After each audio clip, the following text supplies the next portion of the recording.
Okapi!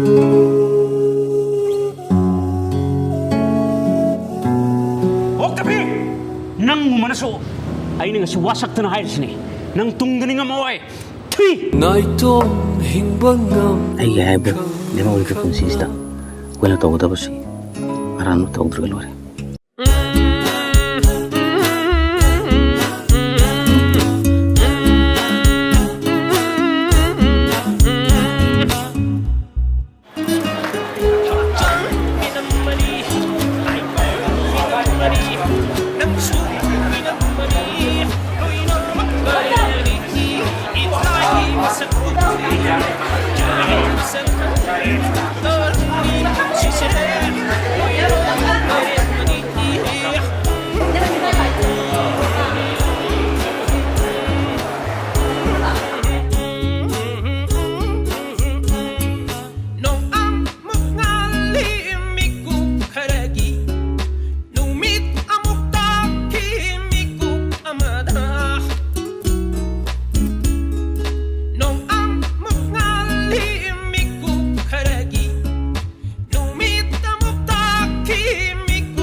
ꯑꯍꯥꯟꯕ ꯃꯛꯇꯗ ꯃꯃꯤ ꯇꯥꯏꯕꯪꯕꯨ ꯌꯦꯡꯕꯤꯔꯤꯕ ꯈꯨꯗꯤꯡꯃꯛꯄꯨ ꯇꯔꯥꯝ ꯅꯣꯛꯆꯕꯒ ꯂꯣꯏꯅꯅ ꯇꯦꯔꯦꯁꯥ ꯃꯩꯅꯝꯅ ꯈꯨꯔꯨꯝꯖꯔꯤ ꯑꯩꯈꯣꯏꯅ ꯂꯩꯖꯔꯤꯕ ꯑꯁꯤ MSSDSꯇꯅꯤ ꯂꯝꯃꯟ ꯑꯃ ꯍꯥꯏꯕ ꯐꯤꯂꯝ ꯑꯁꯤꯒꯤ ꯔꯤꯂꯤꯁ ꯐꯪꯁꯟ ꯅꯨꯃꯤꯠꯅꯤ ꯚ꯭ꯌꯨꯋꯔꯁ ꯑꯃꯗꯤ ꯑꯥꯔꯇꯤꯁꯁꯤꯡꯒꯤ ꯋꯥꯈꯜꯂꯣꯟ ꯃꯌꯥꯝ ꯄꯨꯟꯅ ꯈꯪꯃꯤꯟꯅꯁꯤ ꯑꯃꯗꯤ ꯐꯤꯗꯕꯦꯛ ꯃꯌꯥꯝ ꯑꯗꯨ ꯂꯧꯃꯤꯟꯅꯁꯤ ꯉꯁꯤ ꯔꯤꯂꯤꯁ ꯇꯧꯔꯤꯕ ꯐꯤꯂꯝ ꯂꯝꯃꯟ ꯑꯃ ꯍꯥꯏꯕ ꯐꯤꯂꯝꯁꯦ ꯌꯦꯡꯕ ꯃꯇꯝꯗ ꯀꯔꯤ ꯀꯔꯝꯕ ꯋꯥꯈꯜꯂꯣꯟ ꯐꯥꯎꯕꯤꯕꯒꯦ ꯄꯨꯛꯅꯤꯡꯗ ꯀꯔꯤ ꯐꯥꯎꯕꯤꯕꯒꯦ ꯍꯥꯏꯕꯤꯌꯨ ꯐꯤꯂꯝꯁꯤꯒꯤ ꯊꯣꯏꯗꯣꯛꯄ ꯑꯩꯈꯣꯏꯒꯤ ꯃꯅꯤꯄꯨꯔꯤ ꯐꯤꯂꯝꯅꯤ ꯑꯗꯨꯕꯨ ꯃꯌꯥꯝꯗ ꯑꯩꯅ ꯍꯥꯏꯖꯅꯤꯡꯕꯁꯤ ꯐꯤꯂꯝꯁꯤꯗ ꯇꯣꯞ ꯇꯣꯞꯄ ꯃꯍꯥꯎ ꯑꯃ ꯁꯣꯏꯗꯅ ꯐꯪꯒꯅꯤ ꯍꯥꯏꯕꯁꯤꯃ ꯑꯩꯅ ꯃꯌꯥꯝꯗ ꯊꯝꯖꯒꯦ ꯑꯗꯨꯒ ꯂꯩꯔꯤꯕ ꯄꯣꯁꯇꯔꯁꯤꯒꯤ ꯃꯑꯣꯡ ꯃꯇꯧꯗꯁꯨ ꯑꯗꯨꯝꯅ ꯃꯌꯥꯝꯅ ꯍꯦꯟꯅ ꯑꯍꯥꯟꯕ ꯀꯩꯅꯣ ꯑꯣꯏꯅ ꯏꯝꯄ꯭ꯔꯦꯁꯟ ꯑꯣꯏꯅꯀꯣ ꯁꯣꯏꯗꯅ ꯐꯪꯒꯅꯤ ꯈꯜꯂꯤ ꯍꯥꯏꯖꯅꯤꯡꯂꯤꯕꯁꯤ ꯐꯤꯂꯝꯁꯤꯒꯤ ꯅꯠꯇꯅ ꯃꯅꯤꯄꯨꯔꯒꯤ ꯐꯤꯂꯝꯒꯤ ꯇꯥꯏꯕꯪꯗ ꯍꯦꯟꯅ ꯑꯆꯧꯕ ꯀꯣꯟꯇ꯭ꯔꯤꯕ꯭ꯌꯨꯁꯟ ꯁꯣꯏꯗꯅ ꯄꯤꯒꯅꯤ ꯍꯥꯏꯕꯁꯤ ꯑꯩꯒꯤ ꯑꯦꯛꯁꯄꯦꯛꯇꯦꯁꯟꯅꯤ ꯑꯗꯨꯒ ꯚ꯭ꯌꯨꯋꯔꯁꯤꯡꯅꯁꯨ ꯍꯦꯟꯅ ꯐꯕ ꯃꯑꯣꯡꯗ ꯍꯦꯟꯅ ꯄꯣꯖꯤꯇꯤꯕ ꯑꯣꯏꯕ ꯃꯑꯣꯡꯗ ꯐꯤꯂꯝ ꯌꯦꯡꯕꯤꯌꯨ ꯑꯗꯨꯒ ꯃꯅꯤꯄꯨꯔꯤ ꯐꯤꯂꯝꯅ ꯍꯦꯟꯅ ꯆꯥꯎꯈꯠꯄ ꯑꯗꯨꯒ ꯑꯇꯤꯌꯥ ꯄꯪꯅ ꯉꯥꯟꯕꯗ ꯍꯦꯟꯅ ꯃꯇꯦꯡ ꯄꯥꯡꯕꯤꯌꯨ ꯍꯥꯏꯕꯁꯤꯃ ꯑꯩ ꯉꯁꯤꯒꯤ ꯇꯥꯟꯖꯥꯁꯦ ꯂꯧꯔꯒ ꯚ꯭ꯌꯨꯋꯔ ꯈꯨꯗꯤꯡꯃꯛꯇꯁꯨ ꯑꯩ ꯍꯥꯏꯖꯒꯦ ꯑꯗꯣ ꯑꯦꯁ ꯑ ꯚ꯭ꯌꯨꯋꯔ ꯑꯃ ꯑꯣꯏꯅ ꯑꯩꯈꯣꯏꯅ ꯍꯪꯖꯗꯧꯔꯤꯕꯅꯦ ꯑꯗꯨꯕꯨ ꯐꯤꯂꯝꯒꯤ ꯂꯥꯏꯟꯗꯤ ꯍꯦꯟꯅ ꯌꯥꯝꯅ ꯀꯨꯏꯅ ꯈꯣꯡꯗꯥꯔꯛꯂꯕꯅꯦ ꯈꯟꯗꯨꯅ ꯁꯨꯝ ꯍꯪꯖꯕꯅꯦ ꯁꯤꯒꯤ ꯐꯤꯂꯝꯁꯦ ꯌꯦꯡꯕꯤꯔꯕ ꯃꯇꯨꯡꯗ ꯔꯦꯇꯤꯡꯁꯦ 5 out of kya ꯄꯤꯖꯒꯅꯤ ꯑꯩꯈꯣꯏ ꯐꯤꯂꯝ ꯀꯥꯡꯕꯨꯅ ꯐꯤꯂꯝ ꯄꯤꯕ ꯌꯥꯗꯦ ꯌꯥꯗꯤ like as a viewer ꯑꯃ ꯑꯣꯏꯅ artist ꯑꯃ ꯑꯣꯏꯅꯗꯤ ꯌꯦꯡꯕ ꯌꯥꯎꯖꯔꯕꯅꯤ ꯑꯩꯈꯣꯏꯒꯤꯗꯤ always production ꯑꯃꯕꯨ ꯊꯣꯛꯂꯕꯗꯤ 5 to 5 ꯑꯗꯨꯝ is my humble ꯑꯩꯈꯣꯏꯒꯤ ꯌꯥꯝ ꯀꯩꯅꯣ honestly speaking ꯂꯣꯏꯅꯃꯛ ꯐꯖꯩ ꯀꯩꯒꯤꯅꯣꯗ level ꯆꯪꯉꯤ ꯌꯥꯝ ꯐꯤꯂꯝ ꯑꯃ ꯑꯣꯏꯕꯗ ꯐꯖꯕ ꯐꯖꯗꯕ ꯍꯥꯏꯗꯨꯅ ꯃꯌꯥꯝꯒꯤ ꯋꯥꯔꯦꯞꯅꯤ ꯇꯧꯕꯇꯕꯨ ꯑꯩꯈꯣꯏꯅ ꯐꯤꯂꯝꯒꯤ ꯂꯥꯏꯟꯁꯤꯗ ꯂꯩꯕꯅꯤꯅ how far ꯑꯩꯈꯣꯏꯅ ꯀꯌꯥꯃꯨꯛ ꯋꯥꯒꯦꯁꯦ ꯃꯁꯤꯁꯨ ꯈꯪꯕꯅꯤꯅꯀꯣ ꯔꯦꯇꯤꯡꯗꯤ ꯑꯩꯈꯣꯏꯒꯤꯗꯤ ꯑꯩꯅ ꯚ꯭ꯌꯨꯋꯔ ꯑꯣꯏꯔꯁꯨ ꯑꯃ ꯑꯦꯛꯇꯔ ꯑꯃ ꯑꯣꯏꯔꯒꯁꯨ ꯐꯩ ꯍꯥꯏꯁꯦ ꯑꯗꯨꯝ ꯍꯥꯏꯔꯅꯤ ꯑꯩꯒꯤ ꯑꯣꯏꯅꯗꯤ Thank you very much nathannata chatliba karigi kana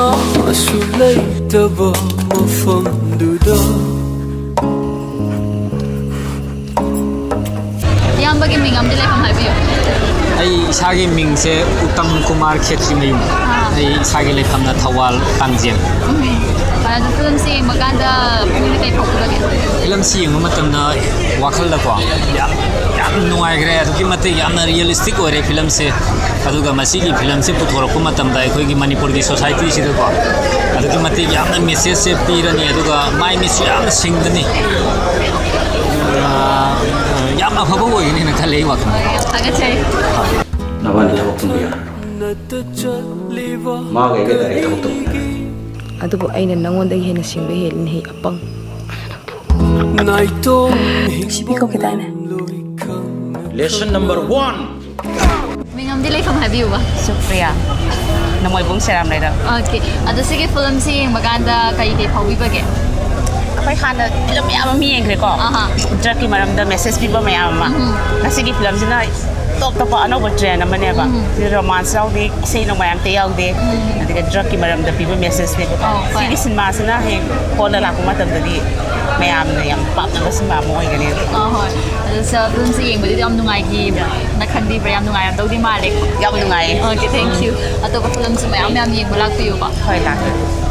ꯐꯤꯂꯝꯁꯦ ꯌꯦꯡꯕ ꯅꯨꯡꯉꯥꯏꯕꯤꯕ꯭ꯔꯥ ꯅꯨꯡꯉꯥꯏ ꯐꯤꯂꯝꯁꯦ ꯍꯥꯟꯅ ꯂꯩꯔꯝꯕ ꯇ꯭ꯔꯦꯟꯗꯨꯗꯒꯤ ꯑꯅꯧꯕ ꯎꯕ ꯐꯪꯉꯦ ꯁ꯭ꯇꯣꯔꯤ ꯂꯥꯏꯟ ꯐꯖꯩ ꯑꯗꯨꯒ ꯃꯥꯒꯤ ꯁꯥꯎꯟꯒ ꯂꯧꯔꯒ ꯁꯨꯃꯥꯏꯅ ꯂꯥꯏꯇꯤꯡꯒ ꯇꯣꯡꯉꯥꯜꯂꯒ ꯃꯌꯥꯝꯗꯒꯤ ꯇꯣꯞ ꯇꯣꯞꯄ ꯑꯃ ꯑꯣꯏꯅ ꯈꯜꯂꯦ ꯅꯨꯡꯉꯥꯏ ꯌꯦꯡꯕ ꯍꯣꯏ ꯑꯗꯣ ꯑꯗꯣꯝꯒꯤ ꯃꯤꯡ ꯑꯃꯗꯤ ꯂꯩꯐꯝꯗꯨꯁꯨ ꯍꯥꯏꯕꯤꯌꯨꯕ ꯑꯩ ꯄꯨꯟꯁꯤꯕ ꯁꯪꯊꯣꯡ ꯂꯩꯁꯣꯟꯖꯔꯛꯀꯗꯤ ꯍꯣꯏ ꯑꯗꯣ ꯐꯤꯂꯝꯁꯦ ꯚ꯭ꯌꯨ ꯑꯃ ꯑꯣꯏꯅ ꯑꯩꯈꯣꯏꯒꯤ ꯁꯤ ꯍꯧꯕꯗꯩ ꯂꯣꯏꯕ ꯐꯥꯎ ꯌꯦꯡꯕꯤꯔꯛꯄ ꯃꯇꯝꯗ ꯄꯨꯛꯅꯤꯡꯗ ꯈ꯭ꯋꯥꯏꯗꯒꯤ ꯅꯨꯡꯉꯥꯏꯈꯤꯕ ꯈ꯭ꯋꯥꯏꯗꯒꯤ ꯄꯥꯝꯖꯕ ꯁꯤꯟ ꯑꯃ ꯌꯥꯎꯔꯝꯃꯤꯅ ꯑꯗꯨ ꯁꯤꯟꯁꯦ ꯀꯔꯝꯕ ꯑꯣꯏꯒꯦ ꯄꯨꯛꯅꯤꯡꯗ ꯈ꯭ꯋꯥꯏꯗꯒꯤ ꯅꯨꯡꯉꯥꯏꯕ ꯍꯥꯏꯔꯒꯗꯤ ꯑꯔꯣꯏꯕꯒꯤꯗꯨꯅ ꯈ꯭ꯋꯥꯏꯗꯒꯤ ꯅꯨꯡꯉꯥꯏ ꯑꯩꯒꯤ ꯑꯣꯏꯅꯗꯤ ꯍꯣꯏ ꯊꯥꯒꯠꯆꯔꯤ ꯂꯩꯇꯕ ꯋꯥꯈꯜꯒꯤ ꯈꯣꯡꯆꯠꯅ ꯋꯥꯍꯪ ꯀꯌꯥ ꯍꯪꯂꯤ ꯊꯃꯣꯏꯅꯨꯡꯗ ꯏꯃꯥ ꯅꯪꯅ ꯇꯧꯔꯤꯕ ꯃꯌꯥꯝꯗꯣ ꯇꯣꯛ ꯅꯪ ꯉꯥꯎꯔꯅꯤ ꯑꯩꯗꯤ ꯌꯥꯝ ꯂꯥꯞꯅ ꯂꯩ ꯇꯨꯡꯍꯟꯕ ꯌꯥꯔꯦ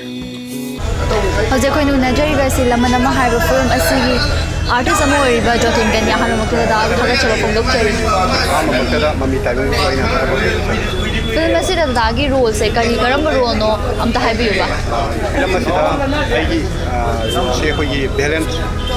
ꯐꯠꯇꯕꯒꯤ ꯔꯣꯜ ꯍꯥꯏꯇꯥꯔꯦ ꯚꯦꯂꯦꯟꯒꯤ ꯔꯣꯜꯅꯦ ꯍꯥꯏꯇꯥꯔꯦ ꯍꯣꯏ ꯑꯗꯣ ꯍꯧꯖꯤꯛꯀꯤ ꯑꯩꯈꯣꯏ ꯚꯤꯂꯦꯟ ꯑꯃ ꯑꯣꯏꯕꯒꯤ ꯔꯣꯜ ꯑꯃꯗꯤ ꯄꯤꯕꯤꯔꯦ ꯑꯗꯣ ꯁꯤꯒꯤ ꯔꯣꯜꯁꯦ ꯗꯥꯗ ꯐꯪꯉꯛꯄ ꯀꯥꯟꯗ ꯁꯤꯒꯤ ꯔꯣꯜ ꯁꯨꯃꯥꯏꯅ ꯀꯨꯝꯒꯗꯕꯅꯤꯅ ꯍꯥꯏꯔꯛꯄ ꯀꯥꯟꯗ ꯄꯨꯛꯅꯤꯡꯗ ꯀꯔꯤ ꯐꯥꯎꯕꯤꯕꯒꯦ ꯑꯁꯤꯒꯤ ꯔꯣꯜꯁꯦ ꯑꯩꯅ ꯐꯪꯖꯕꯗ ꯑꯩ ꯌꯥꯝꯅ ꯍꯔꯥꯎꯖꯩ ꯃꯔꯝꯗꯤ ꯑꯩ ꯏꯁꯥꯅ ꯏꯁꯥꯕꯨ ꯚꯦꯂꯦꯟꯒꯤ ꯔꯣꯜꯁꯦ ꯍꯥꯟꯅ ꯄꯥꯝꯖꯅ ꯈꯜꯂꯛꯈꯤꯕ ꯄꯣꯠ ꯑꯃ ꯑꯣꯏꯕꯅꯤ나 ꯔꯣꯜꯁꯦ ꯐꯪꯕꯗ ꯑꯩꯅ ꯌꯥꯝꯅ ꯅꯨꯡꯉꯥꯏ ꯍꯥꯏꯇꯥꯔꯦ ꯍꯣꯏ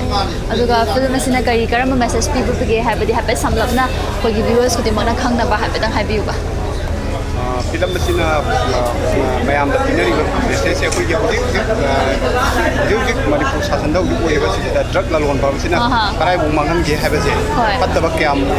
ꯇꯨꯡꯗ ꯑꯩꯈꯣꯏ ꯃꯤꯁꯤꯡ ꯌꯨꯝꯕꯤꯔꯦꯜꯁꯤꯡ ꯀꯌꯥꯕꯨ ꯃꯥꯡꯍꯟꯒꯦ ꯍꯥꯏꯕꯁꯦ ꯐꯤꯂꯝ ꯑꯁꯤꯅ ꯃꯦꯁꯦꯖ ꯑꯣꯏꯅ ꯄꯤꯖꯔꯤ ꯍꯣꯏ ꯌꯥꯝ ꯅꯨꯡꯉꯥꯏꯖꯩ ꯗꯥꯒꯤ ꯄꯨꯟꯁꯤꯗꯁꯨ ꯌꯥꯝꯅ ꯅꯨꯡꯉꯥꯏꯕ ꯑꯣꯏꯕꯤꯌꯨ ꯍꯥꯏꯅ ꯃꯃꯤ ꯇꯥꯏꯕꯪꯒꯤ ꯃꯥꯏꯀꯩꯗꯒꯤ ꯍꯥꯏꯖꯔꯤ ꯑꯩ ꯌꯥꯝ ꯅꯨꯡꯉꯥꯏꯕ ꯑꯩꯒꯤ ꯇꯨꯡꯒꯤ ꯍꯧꯔꯛꯄꯁꯤꯡꯗꯁꯨ ꯃꯥꯏ ꯄꯥꯛꯄ ꯑꯣꯏꯖꯒꯦ ꯍꯥꯏꯕꯁꯦ ꯇꯨꯡꯒꯤꯗꯃꯛꯇ ꯑꯩꯅ ꯈꯜꯂꯒ ꯑꯩꯅ ꯑꯄꯥꯝꯕꯁꯤ ꯊꯨꯡꯖꯕ ꯑꯣꯏꯖꯒꯦ ꯊꯥꯒꯠꯆꯔꯤ ꯍꯧꯖꯤꯛ ꯑꯩꯈꯣꯏꯅ ꯎꯅꯖꯔꯤꯕ ꯑꯁꯤ ꯐꯤꯂꯝ ꯑꯁꯤꯒꯤ ꯑꯦꯛꯇꯔ ꯑꯃ ꯑꯣꯏꯔꯤꯕ ꯄꯣꯜ ꯍꯥꯎꯀꯤꯞ ꯀꯟꯅꯤ ꯑꯍꯥꯟꯕꯃꯛꯇꯗ ꯑꯗꯣꯝꯕꯨ ꯊꯥꯒꯠꯆꯔꯤ ꯑꯗꯣ ꯑꯩꯈꯣꯏꯒꯤ ꯁꯤꯒꯤ ꯐꯤꯂꯝꯁꯦ ꯑꯗꯣꯝꯒꯤ ꯑꯍꯥꯟꯕ ꯃꯅꯤꯄꯨꯔꯤ ꯐꯤꯂꯝ ꯑꯣꯏꯕ꯭ꯔꯥ ꯀꯃꯥꯏꯅ ꯇꯧꯈꯤꯕꯒꯦ Well, film is for me it's my first Manipuri film. Although I'm so privileged to be a part of the film. Yes, it's my first Manipuri film. Okay, first Manipuri film, and I think you are also part of some other films like some other dialects. Yes. I have also acted in a couple of other cooking movies, but for Manipur it is my first. Okay, and sigi film sida karamba role khunibage to haibiyo. Film asigi aigi role se yamna film ki crucial oiba role amani. Film asida isamakna police inspector sai, but I was disguised as an undercover agent. Film asigi main character ngambi asiga aina mais mating pangbiga mana lamana revenge lobagi matang sa ina mating pangbi. Okay, aduga sigi Manipuri film dadi Manipuri film ko ina di ahan ba adom act over se ahan ba ne haibiri ko ado like ahan mo ina Manipuri film act over from say how do you feel? Like I said, I feel privileged because the Manipuri film is the biggest film industry. Aduga sigumba Manipuri film asida ina role macha amat oyo. So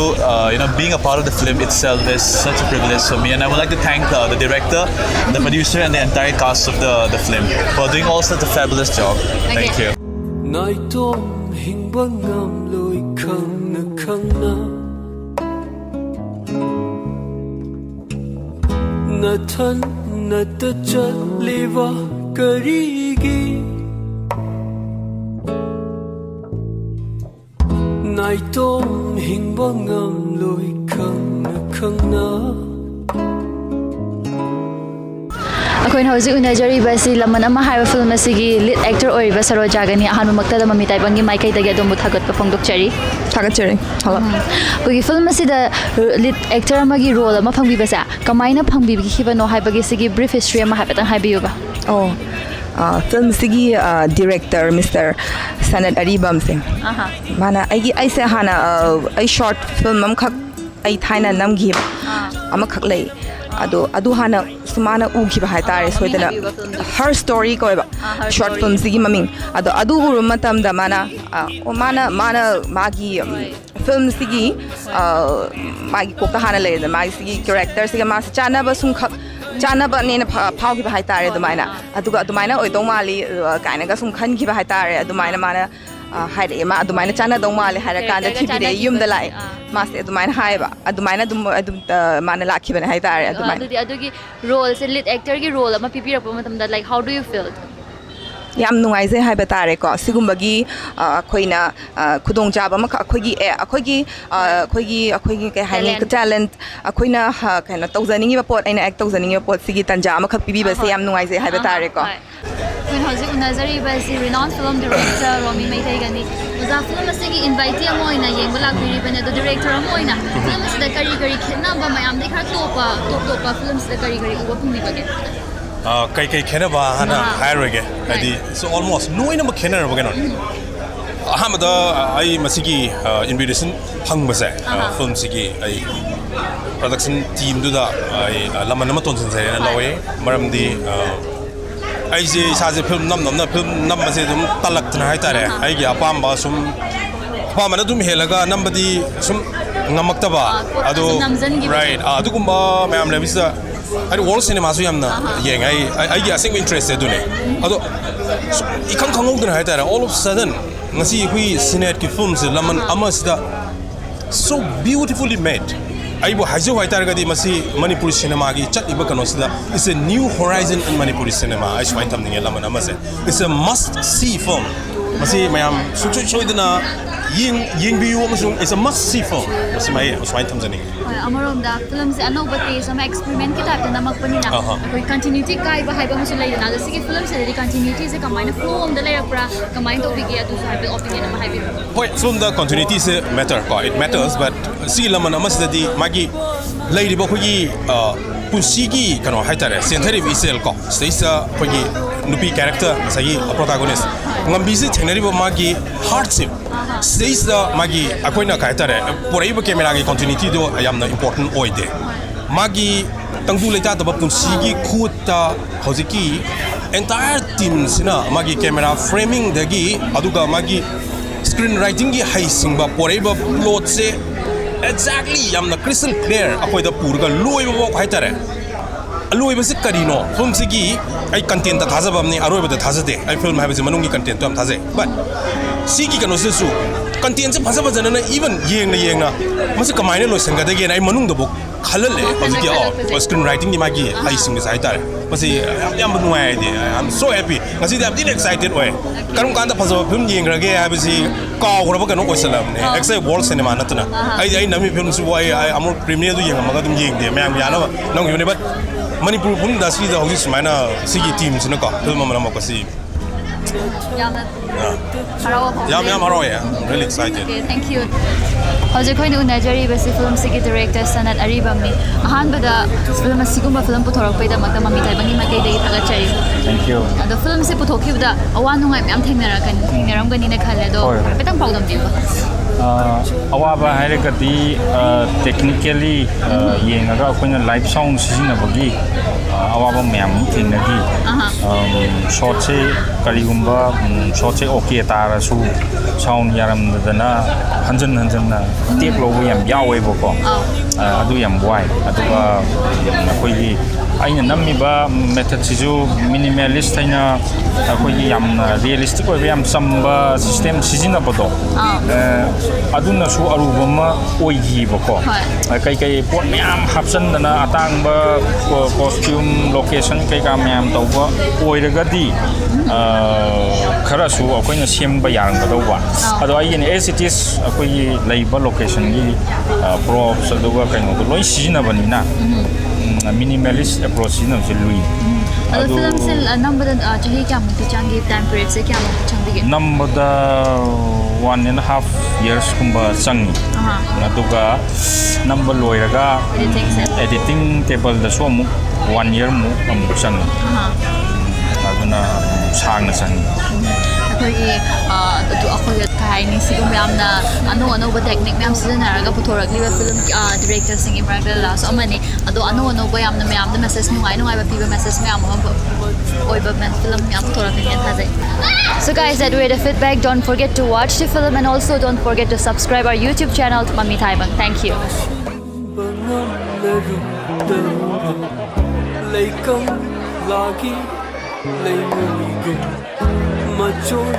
Machoy tariba karigi